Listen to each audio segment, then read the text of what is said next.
നമ്മളിന്ന് ചെയ്യാൻ പോകുന്ന ഒരു ഈസി മാംഗോ പുഡിംഗ് ആട്ടോ. അതിനായിട്ട് കുറച്ച് ബിസ്ക്കറ്റ്സ് ആദ്യം ബ്ലെൻഡ് ചെയ്ത് മെൽറ്റഡ് ബട്ടറും കൂടി ചേർത്ത് ഒന്ന് മിക്സ് ചെയ്ത് വെക്കുന്നുണ്ട്. ഇതൊരു സെറ്റിംഗ് ട്രേയിൽ ഈവൺ ആയിട്ട് സ്പ്രെഡ് ചെയ്ത് കൊടുക്കുവാണ്. ഇതൊന്ന് സെറ്റായി കിട്ടാൻ വേണ്ടി ഫ്രിഡ്ജിലേക്ക് വെക്കുവാണ്. ആ ടൈമിൽ കുറച്ച് ഫ്രഷ് ക്രീമും അതുപോലെ തന്നെ മിൽക്ക് മെയ്ഡും കൂടി ഒന്ന് മിക്സ് ചെയ്ത് വെക്കുന്നുണ്ട്.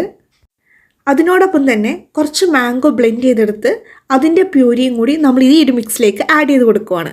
എല്ലാം കൂടി നന്നായിട്ട് യോജിപ്പിച്ചതിന് ശേഷം കുറച്ച് ബ്രെഡ് എടുത്ത് അതിൻ്റെ ബോർഡർ ലൈൻ ഉണ്ടല്ലോ, ഒരു ബ്രൗൺ കളർ, അതൊക്കെ കളഞ്ഞ് ഈ ഒരു മിക്സിലേക്ക് ഡിപ്പ് ചെയ്ത് നമ്മൾ നേരത്തെ ഒരു ബിസ്ക്കറ്റിൻ്റെ ഒരു ലെയർ ചെയ്തിട്ടുണ്ടായിരുന്നില്ലേ, അതിൻ്റെ മുകളിലേക്കായിട്ട് സെറ്റ് ചെയ്ത് കൊടുക്കണം.